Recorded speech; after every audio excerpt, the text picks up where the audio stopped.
a pleasure to gather for the 28th installment of our esteemed inaugural lecture series organized by the Faculty of Graduate Studies at the University of Inaugural. To formally begin today's proceedings, it's my distinct honor to invite Professor Silva to introduce our distinguished guest speaker for the day. Okay, it's a pleasure for me to introduce Professor Wasana Silva because she is my contemporary. Of course, we were together in the Bachelor of Science in Built Environment degree course in late 1980s and early 1990s, along with some of our colleagues still in the Department of Architecture and also in the Department of Engineering as well. And she has obtained her BSc Built Environment and MSc Architecture degree from the University of Inaugural in 1991 and 1994 respectively. And she's a chartered architect and practicing architect as well. After the graduation, I met her in the university again as a contract lecturer at the Department of Textiles and Technology, after which she has joined the Faculty of Architecture on a permanent basis. After joining the Department of Architecture, she wanted to complete her PhD studies at the University of Nottingham in UK and obtained a PhD in 2014. And she held visiting scholar positions in the University of Liverpool and University of Nottingham in 2017, 2018 and 2019. Her research interest focuses on sacred geographies, natural landscape, performance approaches, rituals and pilgrimage, dynamics of place and nature and Buddhist landscape in Sri Lanka. So at a time that phenomenological research is not that much encouraged and not popular among many of the kind of members, including our department and including our faculty and also in the university, and also not very kind of comfortable. Many people are not comfortable in that research area. So Wasana she was ready to take the challenge and develop her research in that area. And her work involves the focus on sacred geographies, natural landscapes, performing approaches, rituals and pilgrims, dynamics of place and nature and Buddhist landscape in Sri Lanka. And her latest, I would say, the publication is in the Comprehending Genius Loci towards spiritual sustainability, lessons from Buddhist heritage of the city of Anuradhapura, ancient city of Anuradhapura. And also, it was published in the International Journal of Heritage Studies. And a lot of other publications you can witness if you go to her Google profile. And also, I would say that it's a great resource for the Department of Architecture and also for the Faculty of Architecture at the University of Inaugural as well. Especially, not many people undertake research in this particular area, spirituality and the landscape and those kind of subject areas, which is not that easy to kind of engage in research. So therefore, Professor Wasana is a kind of real resource if we make use of it in an effective manner. Right? So without wasting much time, let's listen to her because research today. The presentation today is based, I believe, is on her PhD work and also the research developed after that on the new research method, that is performance approaches to explain architecture, and maybe it's a kind of very new and novel method of looking at architecture, explaining architecture, and I mean, that is her PhD work. And let's listen to her without wasting much time and invite Professor Wasana to come and make a presentation. Thank you. Okay, thank you very much, Professor Silva, for the introduction. So, good afternoon, everybody. Let me thank all of you. First of all, I would like to thank the Dean, Faculty of Graduate Studies, Professor Tuan Gopura, for giving me this valuable opportunity to deliver the lecture. So also I must thank all others in the Faculty of Architecture and the Department of Architecture. Dear Dean, Faculty of Architecture, Head of Departments, and Professors, and colleagues, and my dear students, and also who are joining online. It's my great pleasure to deliver this lecture to a wider community. So I will take this opportunity to give my gratitude to all my past teachers.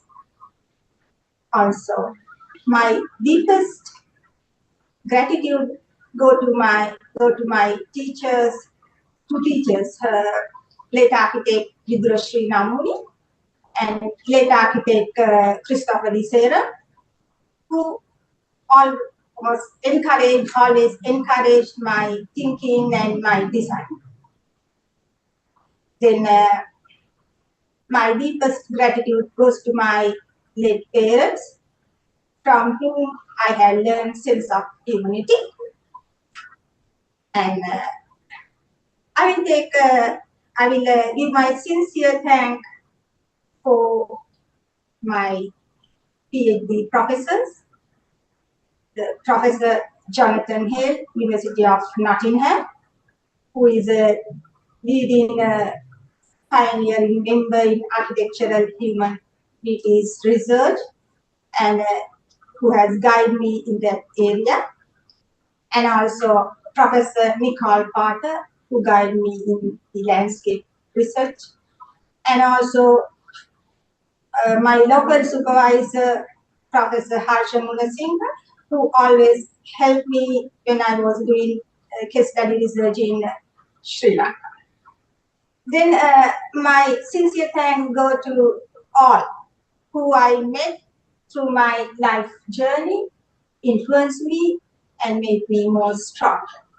Thank you all. So today my lecture is about performing place, architecture, and spirituality. So it is not like about architecture you will see around you. It is not about the architectural profession. It is about the architectural philosophy. So in search of meaning of architecture. So what relationships exist between people, place, architecture, and landscape? What is the meaning of architecture for people? Why do we need architecture? Therefore, obviously, it contains philosophical discussion. So I try to explain as much as simple way. So these are the three turning points in my academic journey. Because once I look back, I can see that my research was more focused on place and space. So during 1994, I did my MSc, Space Making in Architecture. So late architect Vidurashri Namuli was my supervisor. He always, as I mentioned, he encouraged all these ideas. Then the next is I did a review one about the human space done by Otto Friedrich Ballner. I did this review by reading reviews of his works. So I will explain in detail in later slides.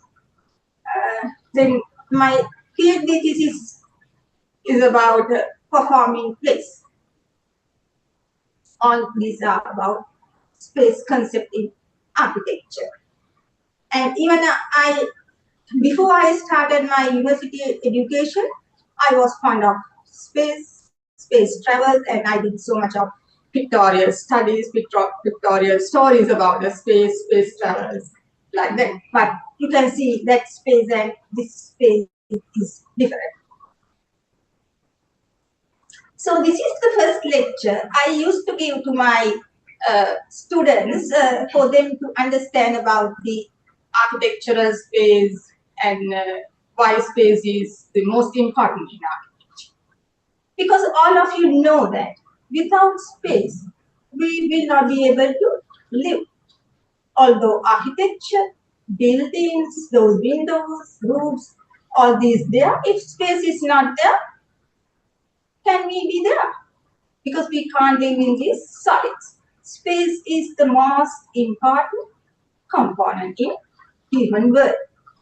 So I use these two pictures to show you the difference between the space and place.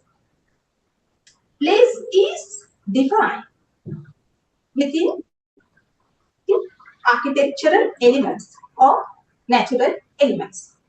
In the first picture, you can see the place is defined under a tree by utilizing natural elements. In the second picture, the place is defined by utilizing built elements, architecture, columns, and roofs, and it creates place. Place has relational experiences, while space is all over. So space is defined and contained inside of the place to experience it within human level and human sense to get the relational experience.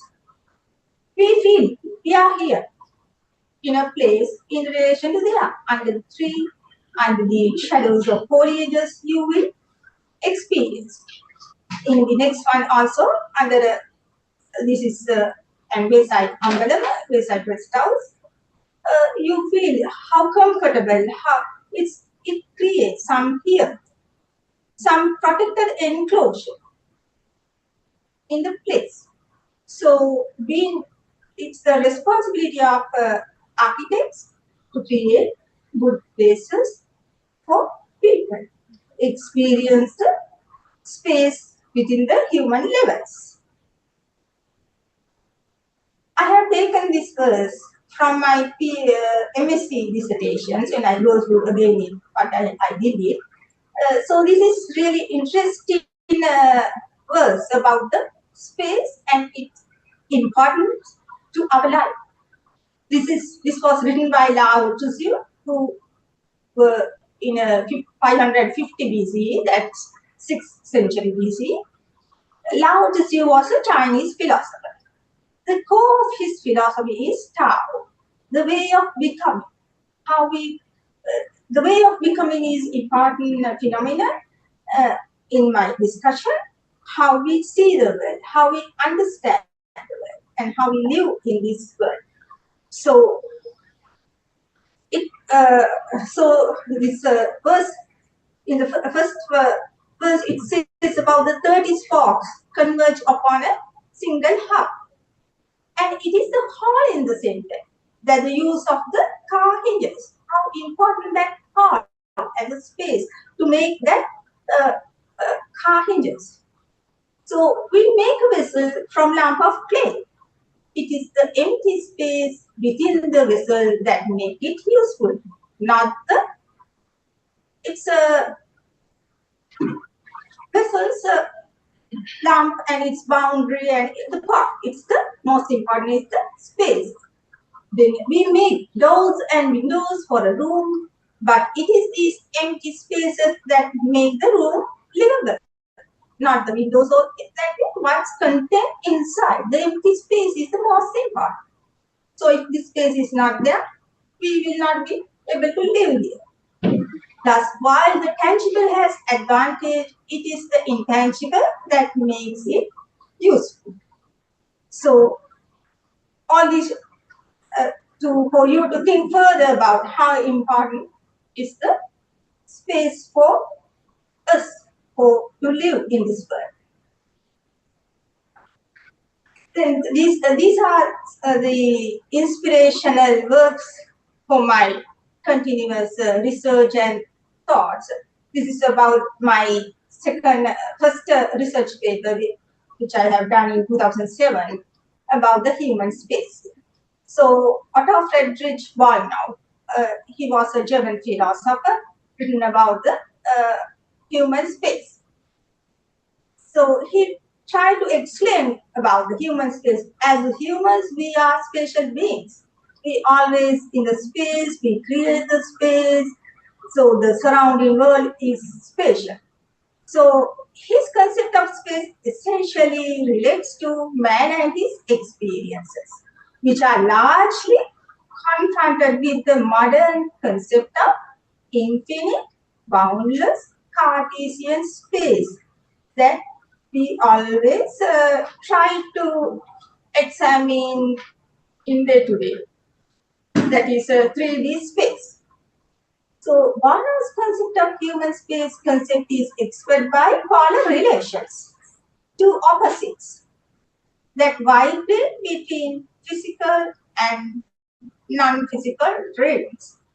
So objects, physical world, people, because our everyday life always vibrate between these two, non-physical to physical, physical to non-physical.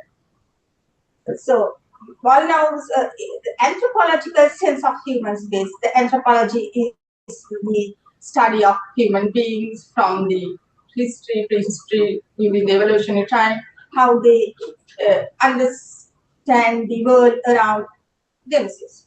Then the anthropological sense of human space is not only physically experienced but also subjectively, non-physically experienced.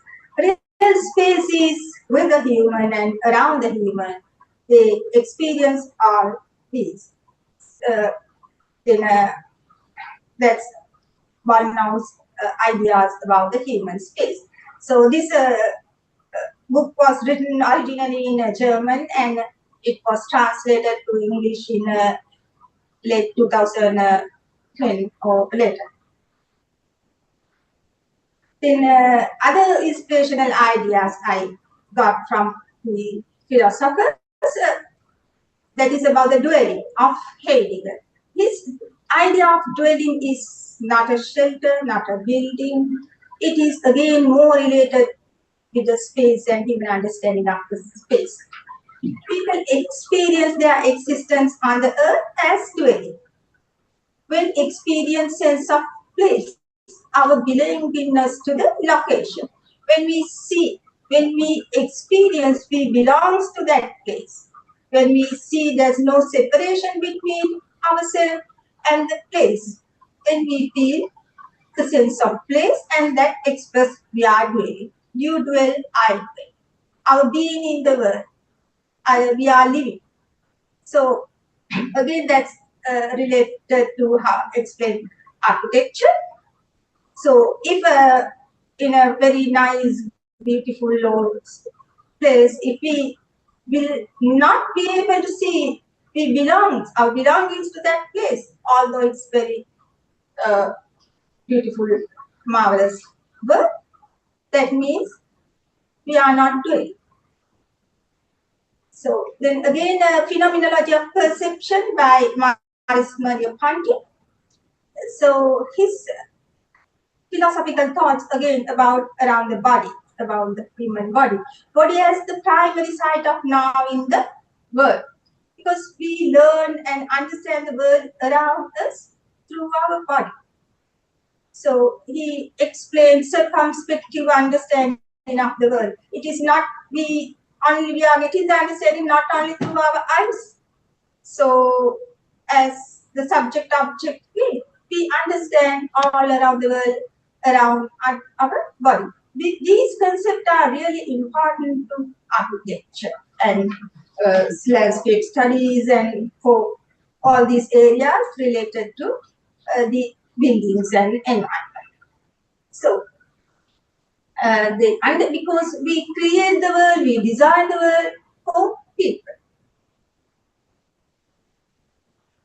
These are other important philosophies which I have taken in my research. Plato, Timaeus and Persia. He was living during 5th century to 4th century BCE. His philosophy written in several books. The ideal forms.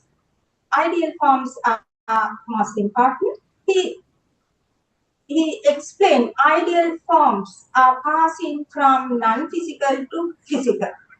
Then these ideal forms manifest in the physical world.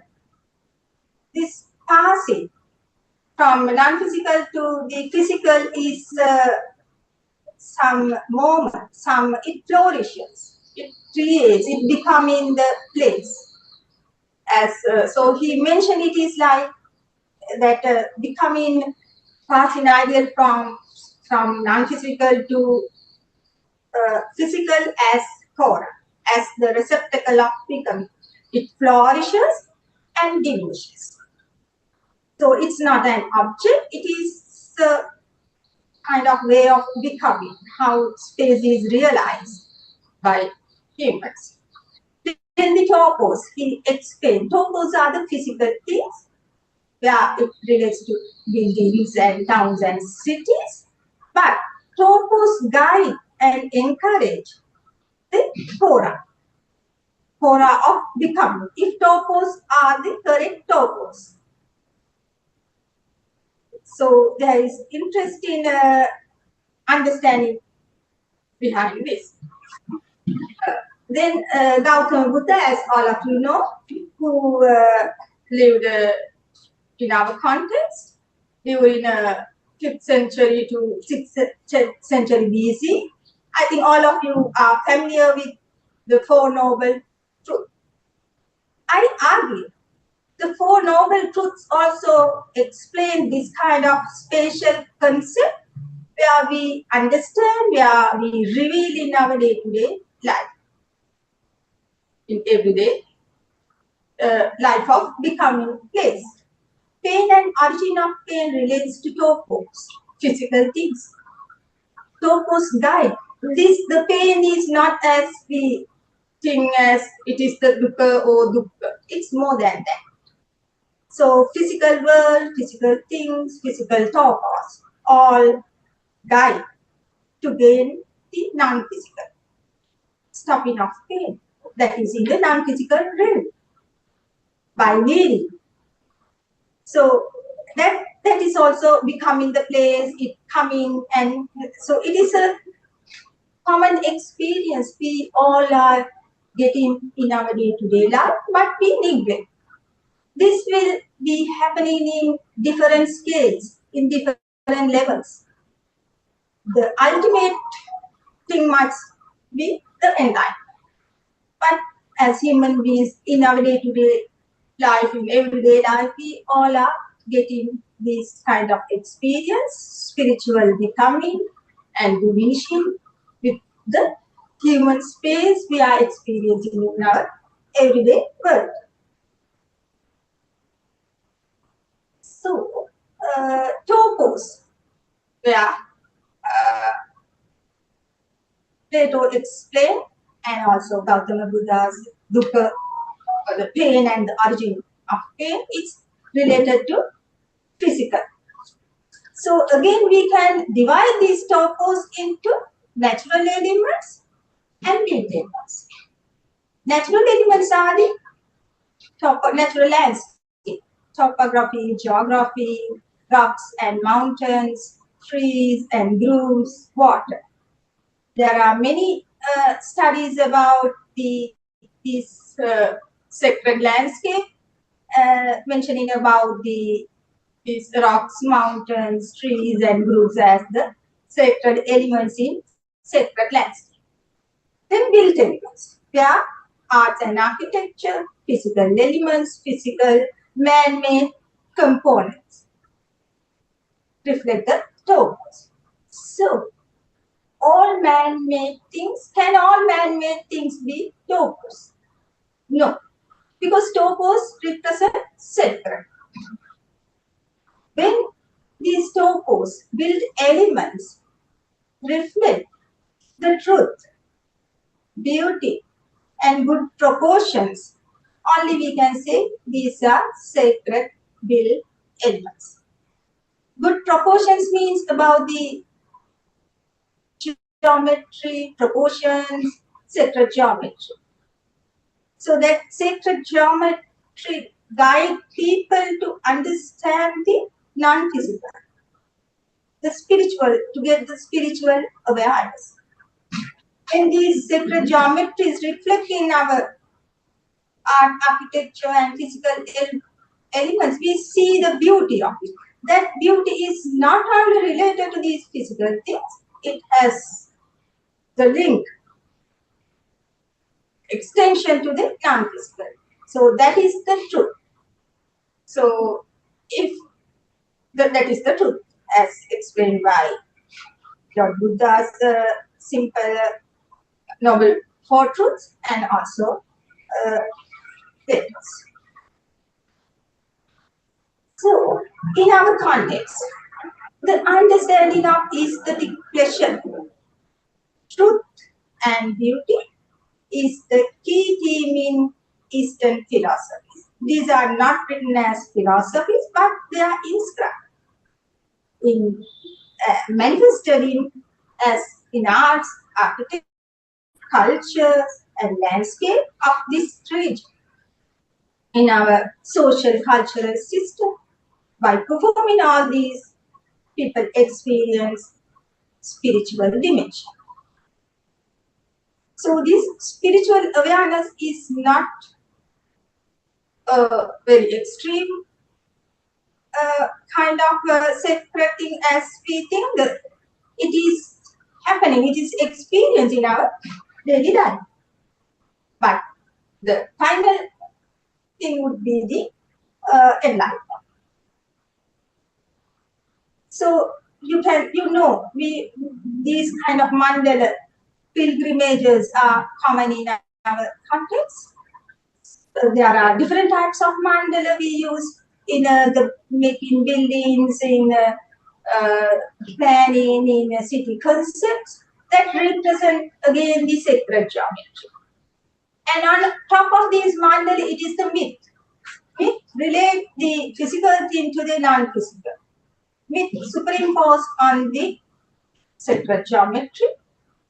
In pilgrim mandala, there are so many continuing pilgrims in Sri Lanka. Also, people by performing these kind of rituals and pilgrims, they create some geometries and making it as sacred geometries.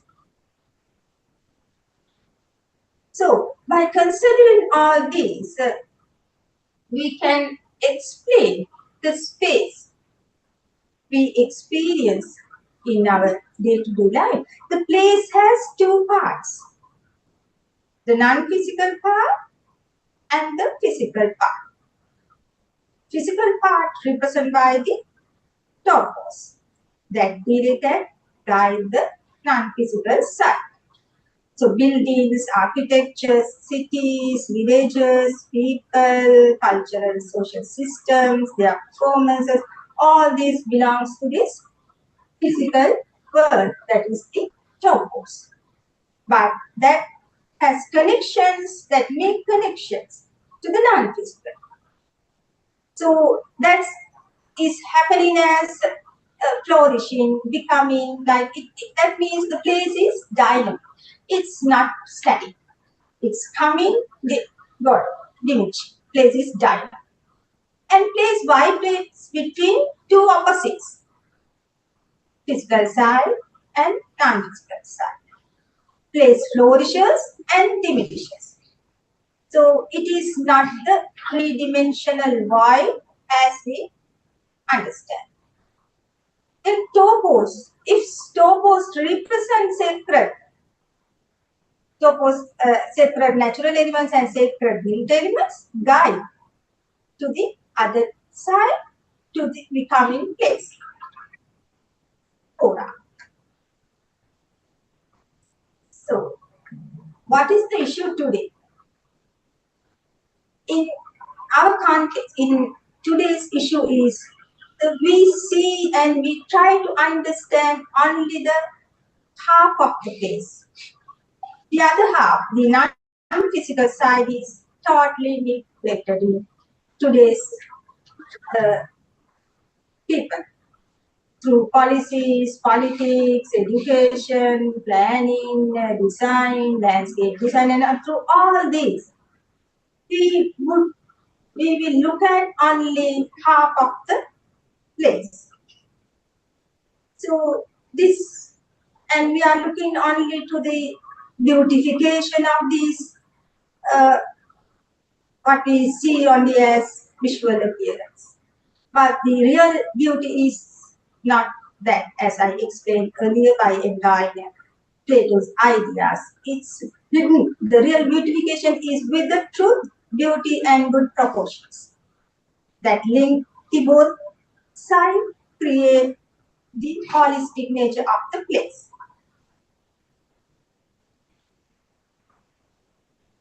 Even in sustainable approaches, we are looking only at this physical part, neglecting the non-physical side. So my PhD studies develop the idea of the performing place.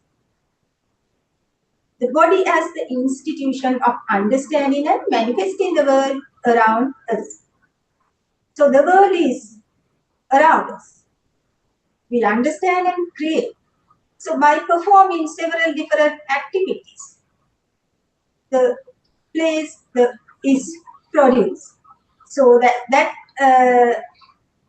it is something like a dynamic process, dynamic of place. Performing place establishes a dynamic place around the body, and it makes cultural theater by performing. The body makes the world around us that manifest in art and architecture. So in these processes, how body relates and experience, I utilize several other theories to support this, like embodied relationship between the subject and the environment. There are research areas about the embodied landscape, inactive embodiment, like really interesting areas gone in other countries, and so lived body. That is also another body is lived. It is not the biological way of living. So it is the through body, by body, the social space, the body create and produce the space. And in neuroscience research, they explain it when we are in this kind of place, we experience the extension of the body, mainly in performing like things. Then when a group of people engage in same performing activities like rituals or like, so they share experience of body through the space.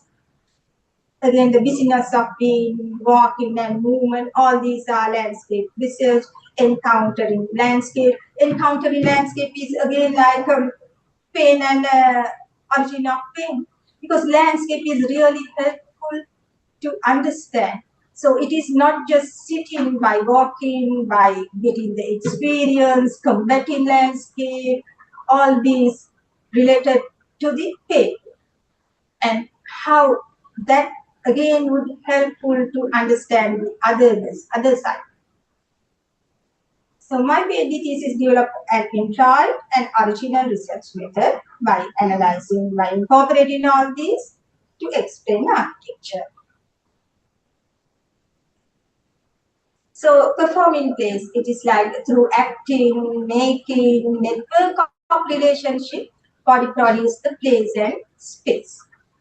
Sense of place and dwelling is evident in these processes. People experience the true space and true sense of place. So that is a kind of humans. It is that represent the nature of humans, to be being of the humans. It is like the breathing. We are breathing oxygen. It represents our lives.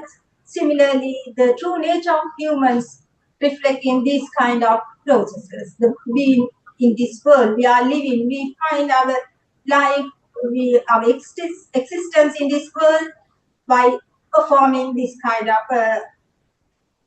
performing and processes.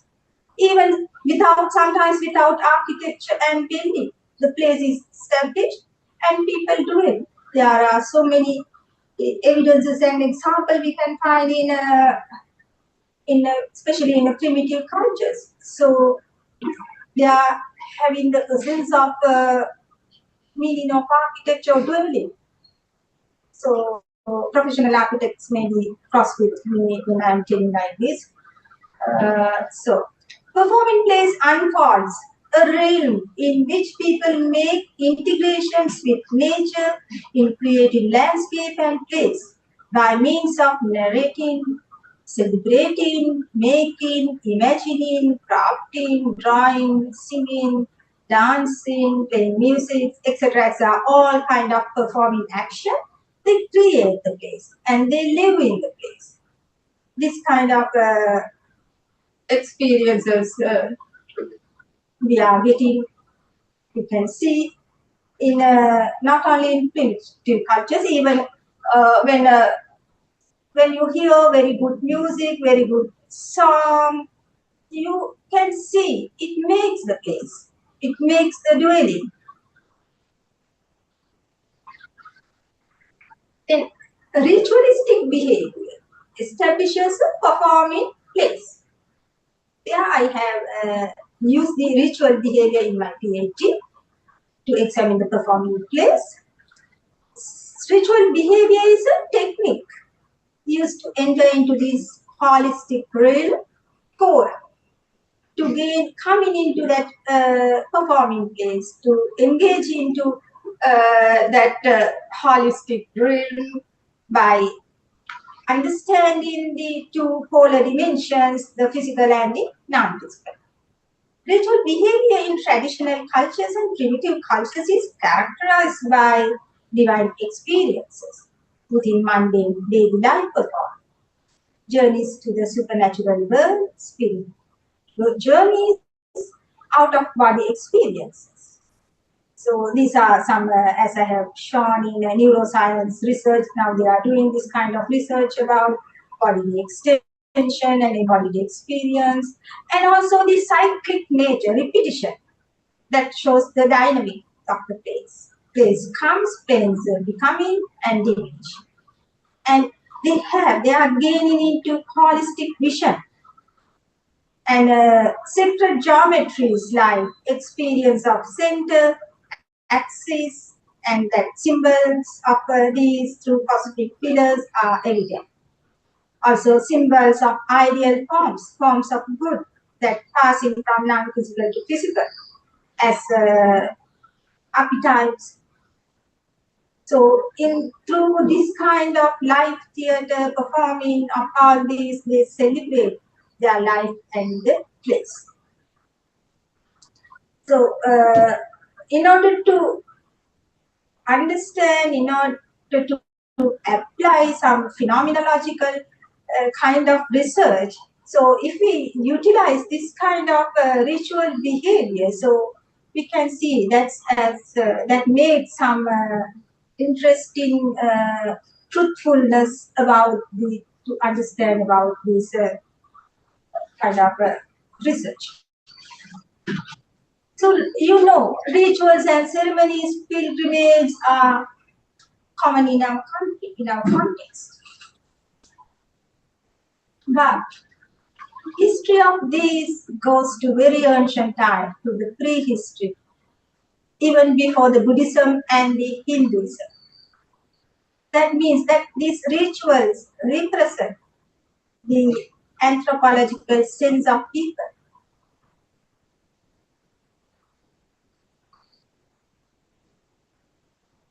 So my research focuses on the human sense of the place, architecture and landscape. That's fallen within architectural humanities research. As I explained, it applies an interdisciplinary research approach synthesizing many aspects: phenomenology, philosophy, anthropography, landscape research, neuroscience, and cultural religious concepts of the context. So it utilizes theories on the active role of the body, everyday place, living space, dynamics of space, performing place, embodied landscape, and fundamental theories in Buddhism and Hinduism.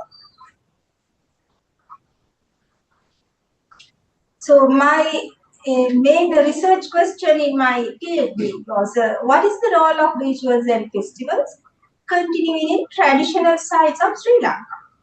How this relates to landscape understanding and linguistic architecture. By employing Sri Lankan traditional case studies, because we are rich, our country is rich with these kind of continuing rituals and festivals.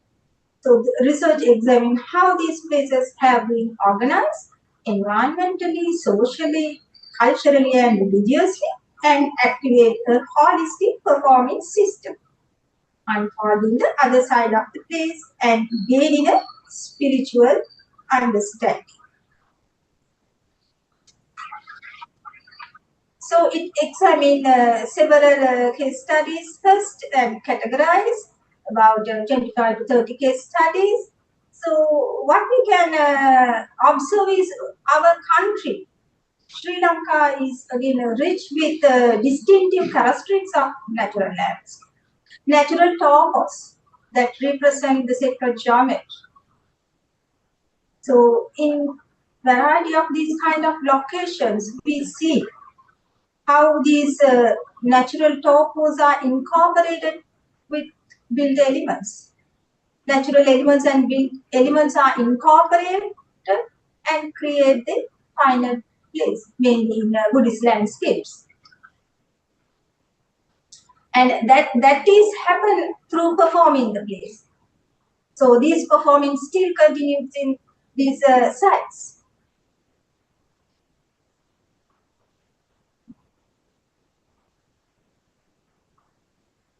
So my PhD thesis examined two case studies, Kandy and Lanka Tilaka, as both the geographical, topographical locations of these two sites are too different.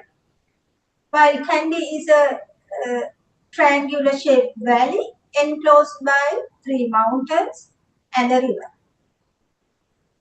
Lankatilika is a small, comparatively small site. It's a small rock surrounded by paddocks. But same ritual, the Asala festivals performing in these two sites. So I compare how these rituals are performing and how the landscape elements and built elements are incorporating in these performances. These are again, this shows the dynamic nature, the repetition and cyclic nature of the place. So we can see the place is reenacted through the rituals and performance. People reproduce, recreate, and rejuvenate the place by integrating all these natural and built elements. These are some analytical diagrams.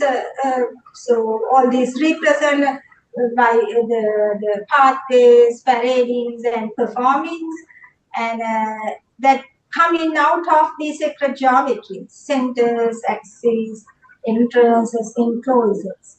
So by performing, they create the place and also the sacred geography, and each and every element in this city, continuing tradition also sacred.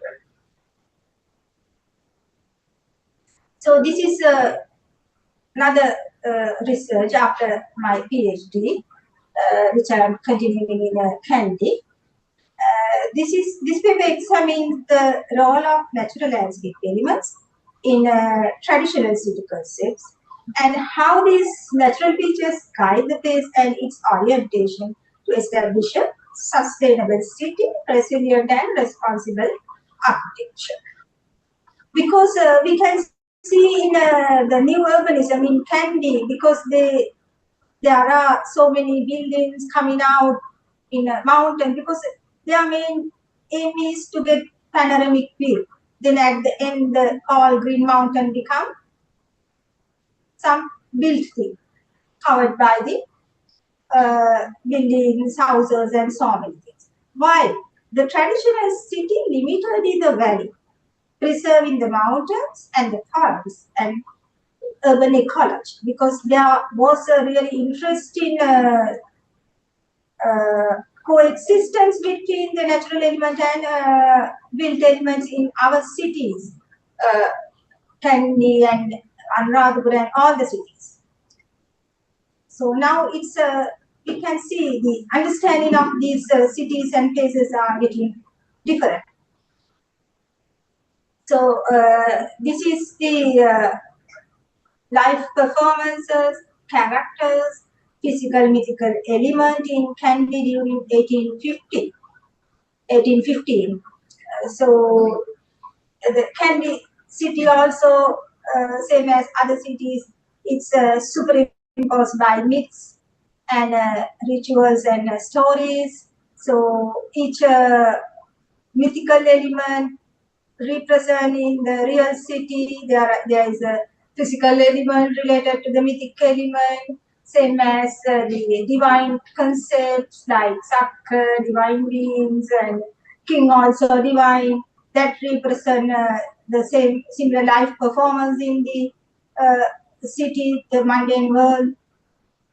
So each element has a connection to the non-physical world. The place vibrates between myth and reality in these our traditional cities. Also, as I explained earlier, the Kandy city is recognized in traditional Kandy city is recognized as inside, enclosed by 3 green mountains is important. Uh, Inside is almost, it is also sacred.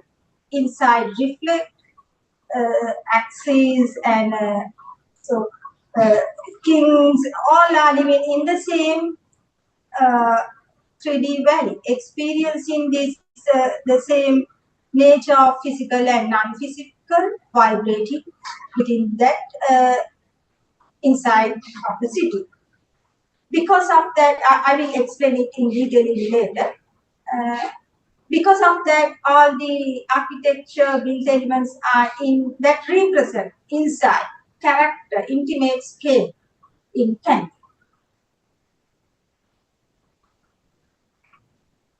So this is another research paper I have done also again on Kandy applying mathematics. So I apply mathematics and sacred geometry to analyze the place establishing through the rituals, the quote, Misal Amarkon, student, university student from mathematical discipline. He has interestingly found the Plato's lambda as explaining about the world phenomenon, how place is becoming from the center, the monad, to different dimensions, the center, line, circle, one line represent the 1D, the 2D plane, then how it becoming into the 3D world. So the same type of phenomenon is expressed through this inner palette where I try to analyze, and also that represent in the geometry, point, line, circle, and circumambulation of the whole city and how it comes out. And these again, the numbers, if we calculate, if we analyze it, we can see the same Fibonacci series. It compiles that represent the birth of the place from point zero dimension to the multi or 3 dimensions. That's really interesting. Then he has investigated about the sacred geometry, the mathematical reality, again taking the ideas of Plato's Christ, the sacred geometry as the unchanging realm in the changing world, while the becoming world of Kora is becoming and diminished. Sacred geometry link these two words. So sacred geometry is where the spiritual and the physical meet. Patterns on mathematical ratios are important elements in sacred geometry. So it is the sacred geometry is the knowledge that permanently exists in this changing world. So again, it's really interesting. So this kind of mathematical geometrical proportions represent is this in these performances.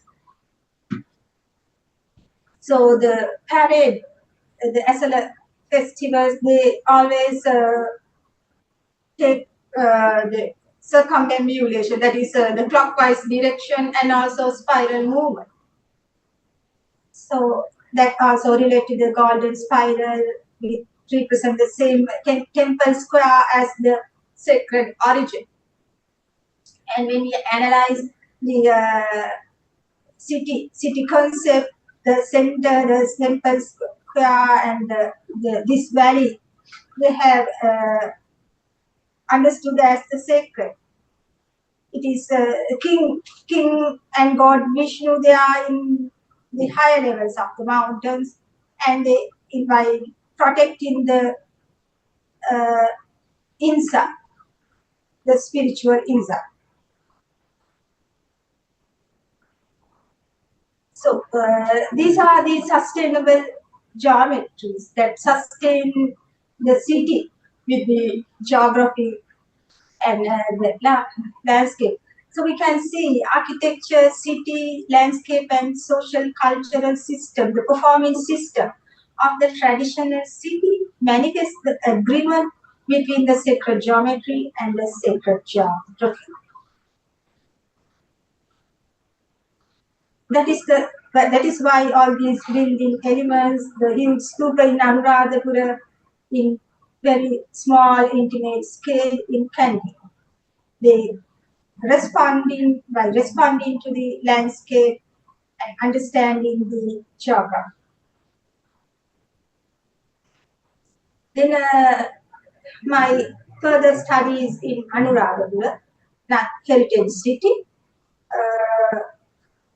that is also really interesting because through this study I tried to explain about the urban agriculture. Because urban agriculture, sustainable ecology, walking cities, these are new concepts in current discourses in sustainable approaches and sustainable development. I try to explain in our heritage cities, these are not new concepts. And urban agriculture was there in our Anuradhapura city that was in the 3rd century BCE. So urban agriculture acts as a mechanism, as a performing to engage the everyday life of the people with the landscape. And also in that case, that helps to uplift the nature of humans, to guide them upper levels of mind and for the human well-being, and creates healthy city while enhancing the city form and the Buddhist sacred landscape. So in here, all these new concepts are evident in this ancient city. Comprehending genius lucky. So in this research, I try to advance the knowledge of sustainability by adding the spiritual sustainability. So comprehending genius loci means the spirit of the place, where relates to the location. That is a technical term used in architecture. So loci means the locus. So the geographical location, topography that represents some spiritual understanding. Like that. So by understanding the location and given direction by the geographies, and that is almost sacred geographies, how we can develop cities and towards the spiritual sustainability, that again between physical to non-physical. This research examines comprehending genius locally in heritage city Anuradhapura and how this occurrence relates to spiritual sustainability. So it is examining Buddhist atmosphere and the Buddhist image of the city. That means the spiritual awareness. Because spiritual awareness, or all these sacred dimensions, that doesn't reflect any, we need not to give any specific name after it. It is common, it's universal experience. Buddhist image of the cities is not only because of the great architectural edifices in Anuradhapura, but also how large water tanks, paddy fields, canal systems are interwoven with the lives of people. They are performing the social, cultural, religious system, and with the topography, geography, and ecosystem of the sacred landscape. So it was published in comprehending in the International Journal of Heritage. In this case, I had further advanced my PhD studies of the performing ways. So we can, the real performance, we can clarify as it is the dynamics of performing produce through right action and right vision. The place in that way, the place unfolds the transcendental experience. Therefore, whether all performing, all what we are doing, is it right or wrong is another question. So if in this way, if they reveal some spiritual experience, that is that is the thing. So that is the argument that I am trying to explain in here.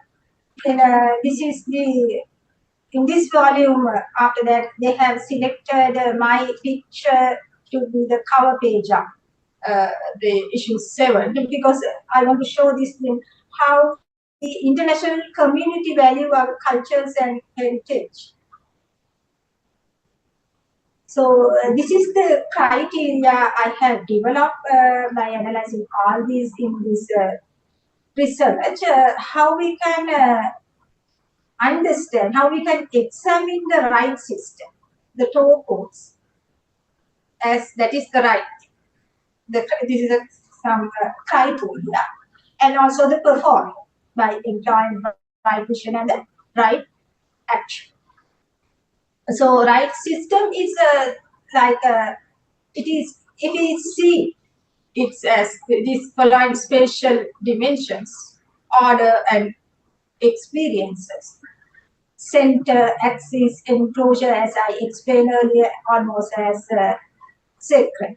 So if we experience this in our development, cities and architecture, we can understand that as the right system, and also it as in a can be city heritage, the all part. It's beyond the three-dimensional understanding and experience of the place, and it relates to the becoming of the place and dynamics of the place, like how ritual performing and understand. So unify the place with the spiritual past, and all these criteria manifest in this physical part of the architecture or cities or anything. Then only we can say that is the right system, and that is the sacred topos that guide the non-physical, the spiritual awareness. So the right vision and right action, again we can examine through this kind of thing. So identification, comprehension, and symbolization the landscape. That is also again a process of doing. So in Kandy, as I explained, the Kandy city was it was understood as an inside, because that inside is already given by the enclosed valley, by 3 green mountains. Then they have understood as it is an inside and developed. The comprehension is how they develop this building and architecture. They develop it is as intimate scale architecture. But in Anuradhapura, it is a flat terrain, not like that kind of symbolic natural topos. So they build huge stupa in Anuradhapura, symbolizing it as sacred geography, as mountains, like. That is the process, authentic process of understanding the place and place. So this process produces powerful sense of being with the self and the landscape, like embodied. We can these are evident in embodied actions, processes, through everyday life performing, and dwelling and encountering landscape, embodied cognition, inactive embodiment. All these are related experiences of authentic function and authentic way of utilizing this as a performing in order to understand. So this criteria can be applied to examine any place, whether it is a good place or bad place or what. So again, there is a really interesting connection. If it is if the system represent sacred topos, good system that guide the people who are living in that settlement to good, to understand the truth, to understand the right vision and the right action. Again, if the people, their performances are right, with the right vision, right action, and through noble eightfold path, then again the system they represent would lead to the good. So it's a two-way process. When we come to architecture, places, cities, and landscapes manifest through this understanding reflect spiritual experience. So in Anuradhapura, heritage city, there we can see there are sacred natural elements and built elements. So you can see why the stupa in Anuradhapura are so huge, while stupa in Kandy is in intimate scale. By symbolizing the truth about the ideal form, they symbolize it to huge stupa, and incorporating several great large water tanks and rocks, terrains, all these are incorporated in the city concept of Anuradhapura. So during the early history, prehistory, people understood about the Malvatoya in this terrain area, and Malvatoya flows from south to north direction, and the location near Anuradhapura. So in sacred geographies that represent sacred orientation. South-north orientation is recognized as sacred. Then again, you can see the granite formation parallel to the river at the left side. That is also again sacred element. So earlier settlements were along these rocks and things recognizing the understanding the sacred elements. So the Anuradhapura city evolved throughout the history in between these two sacred elements.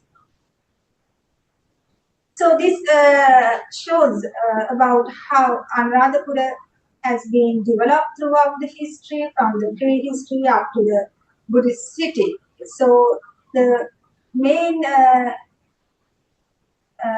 two sacred elements were there, the granite formation and the north-south direction of the river, that guide the primary axis, primary orientation to understand the spiritual side of the place. Then also the second one, you can see how the axis, center, and all these were there, and TRB represent the Tupara, Merwa, those are the later additions. Tupara, Merwa, and sacred poetry, all were within this sacred axis. Then Anuradhapura has been developed into a city by incorporating irrigation and cultivation. That is the unit of wherever and the unit of water settlement, related settlement, tank villages. You can see in the last diagram, it was enclosed, demarcated. The place is demarcated by 6 large water tanks together with their related paddy fields and settlements. The center is performing by the king, the divine king, and also these monasteries. During the history, this central place almost it was for the meditation and observation of these spiritual observations in different times, and not only the Buddhist throughout the different category, different of historical periods. So at the end, we can recognize the place has a center, powerful center, the performing by spiritual observation, meditation, and monasteries, while periphery is symbolized by everyday life performing of people among the paddy cultivation and irrigation landscape. This is another. So how place is created and how that place is activated by performing of daily life. How the life of people among irrigation and cultivate at the periphery. You can see the cultivation, large water tanks, and all things. So in both cases, the people who that means mainly about the monks, monasteries, and king, they are almost spiritual, sacred through their meditation and like that. But it is most important is the everyday life of the people at the periphery. So by engaging in the landscape and by performing hard work, pain to no pain, like ideas, they also enter into the spiritual awareness. So the significant number of great stupas resembling the mountains, a vital element in the sacred landscape, coexist with the vast water bodies. Another sacred element that encircles the city. Water is a sacred element attached to paddy fields and everyday life performing of the people. The monasteries spread over considerable areas, noticeable at the center of the city, in the large number of clergy who attain to the higher ordination or near to higher ordination depend on the laborious works of the everyday life of people. By encountering landscape, by pain and the origin of the pain, they also experience the spirituality. However, through hard working, by experiencing pain and origin of pain, and serving the center, they also enter to the sanctity. So this is the spiritual sustainability because all are experiencing through their performing, through engaging the other side. The physical side of the place has a great connection with the other side. That is the spiritual sustainability. The conclusions and discussions of my work. Tradition still continues among our historical settlements, reenacting the place and experience the spiritual dimensions. We only neglect it. These places, the place is blessed through these cyclic processes of performing ritualistic ceremonies. Bodily understanding of the place is evident.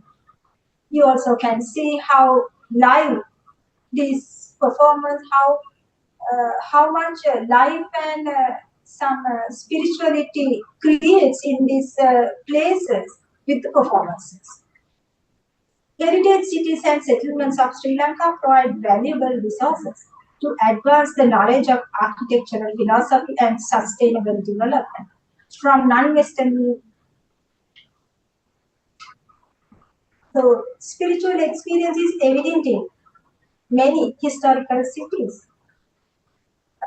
So in most of cases they use sacred elements like water, their scale, the proportions, all these architecture represent some sort of spiritual experience. The church proportions are mainly derived from the human body proportions. So there is from palm to hand, hand to body, there's some proportion that again representing all these the proportions of the churches. All these evoke aesthetic experience, truth and good, because these buildings, cities all guide people to understand spiritual experience and gain high level of minds to the good. That is the truth. So all these represent sacred geometries, sacred architecture, and sacred geometries. So these are some guidelines, some strategies, how we can achieve good proportions, scale, geometrical shapes, and good forms that represent the divine beauty of these places. So divine beauty and the truth of beauty is not within the surface level beautification. It relates to the other side. It's among the everyday life performances, function. That is the truth of architecture. So architecture would not be very marvelous, and I think it's among everyday life of people and among everyday life experiences. Hence, good places, architecture, cities, and landscapes exhibit spiritual dimensions that guide people and the place for good. Thank you for listening to my lecture. Thank you, Professor Wasana Silva, for delivering such an insightful lecture. Your insights have truly enriched our gathering today. Now, I would like to invite Professor Yasangika Sandanayaka to present the lecture momentum to Professor Wasana Silva. Additionally, I invite Professor Wasana Silva to join us on this momentous session. Thank you. Many thanks to both Professor Yasangika Sandanayaka and Professor Wasana Silva. Before we conclude today's proceedings, let's take a moment to extend our sincere gratitude for the event sponsors of today's inaugural lecture. Cargill's Private Limited, our event sponsor; Daily FT, the print media sponsor; Sri Lankan Scientist, the social media sponsor. With that, we conclude the 28th inaugural lecture organized by the Faculty of Graduate Studies at the University of Moratuwa. We deeply appreciate your presence today and look forward to welcoming you back for our 29th inaugural lecture. Thank you once again for joining us. Have a wonderful day.